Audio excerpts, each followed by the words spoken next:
Hi, this is Jay. Welcome to Bright Ideas. Here are the examples of behavior influence techniques. Activity reinforcement. This technique is like grandma's law. You have to eat your vegetables before you can have your dessert. The student is encouraged to perform a less preferred behavior before the preferred one. Preferred activities can include a subject the student likes, listening to music, art activities, etc. This technique works with all students. Antiseptic bouncing. This technique is used to prevent behavior from escalating. You remove the student from the classroom setting when you notice that a student is becoming frustrated before inappropriate behavior occurs. The technique allows a student to calm down, move, avoid embarrassment, and upon return to the work area, begin to work again.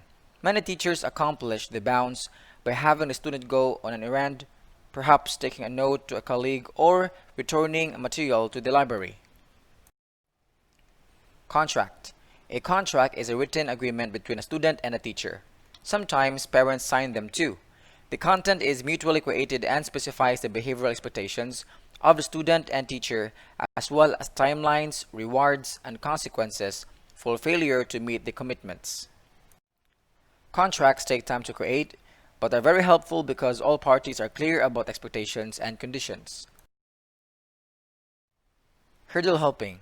When using this technique, the teacher offers encouragement, support, and assistance to prevent the student from becoming frustrated with an assignment.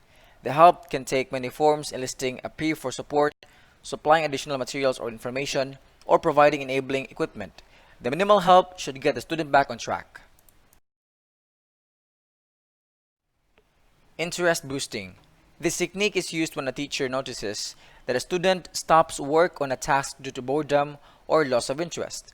The teacher may offer help, praise work accomplished so far, and encourage the student to complete the task. Make a date or short student conference.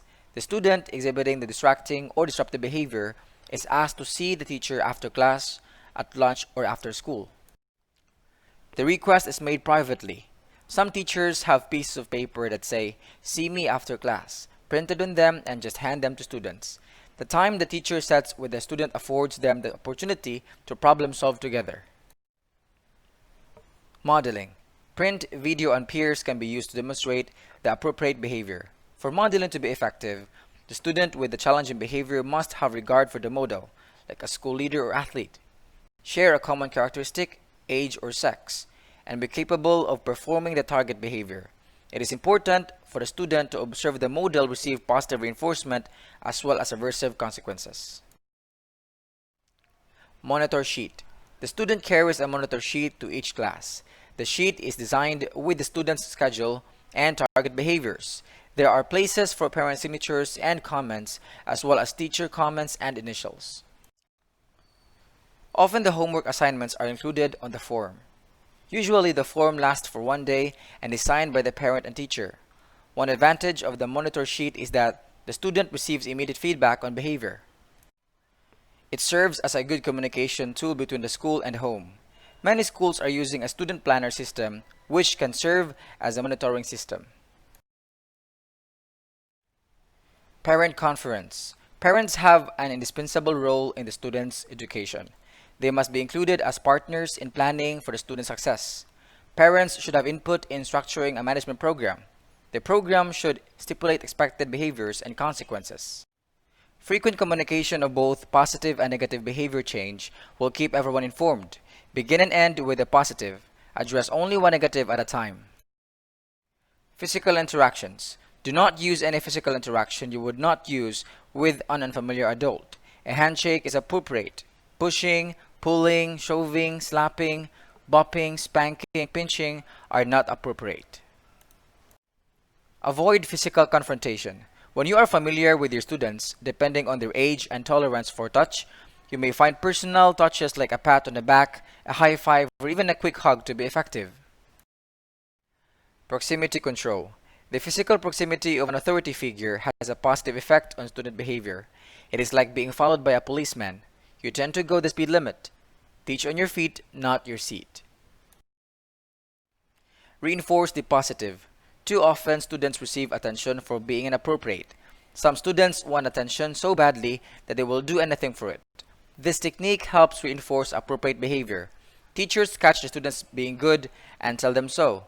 The technique doesn't cost anything except the time it takes to express appreciation to the students, either individually or as a group.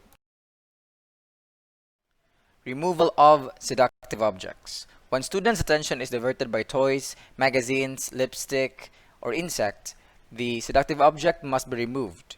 The teacher should confiscate the item and return it at the end of the school. Consequences and procedures for removing inappropriate objects brought to school need to be taught with the class and school rules. Reprimand. This is a scolding for an inappropriate behavior that is potentially harmful to self, others, or property. Establish eye contact. Deliver your words firmly, immediately, privately, clearly, specifically, calmly, and swiftly. Be sure to include the expected behavior and consequences of continuing the inappropriate behavior. Signal interference. The teacher uses nonverbal language to signal inappropriate behavior. The forms vary according to the age group of the students and the teacher's style. The look, light flicking, a pause instruction, a finger snap are variations of a signal that gets everyone's attention. Students are saved embarrassment because no one is singled out. Planned ignoring. This technique works for minimal off-task behavior that is designed to get your attention. It includes behaviors like rocking, tapping a pencil, or annoying hand waving. If you ignore it, this type of behavior stops. If you call attention to it, you elevate the behavior to the disruptive level, thus causing your own problem. Contingent observation. In this technique, the student is removed from a group but remains within a classroom setting. The student may be asked to sit at the back of the room, at a table, or in an area that is partially blocked from the rest of the room. The advantage of this short distance removal is that the teacher can see and supervise the student, and the student can hear what is being taught. Seclusion. This technique involves the removal of the student from the classroom setting for a specified period of time. Usually, the student is asked to step out into the hall or another empty area and wait for the teacher. The waiting time allows the student to reflect on the behavior and removes the reinforcement of peers. One weakness to this plan is that teachers forget the student is outside. Also, if other students have been similarly secluded, they tend to establish eye contact or talk to each other and anyone coming down the hall. Detention. Detention is a 30 to 60-minute period that a student spends away from peers during lunch, after school, or even on Saturdays when the time is longer. Detention should be assigned in writing. Parents must be notified in a timely manner so that transportation may be arranged. Behavior expected during detention must be specified. Consequences for absences or cuts must be provided.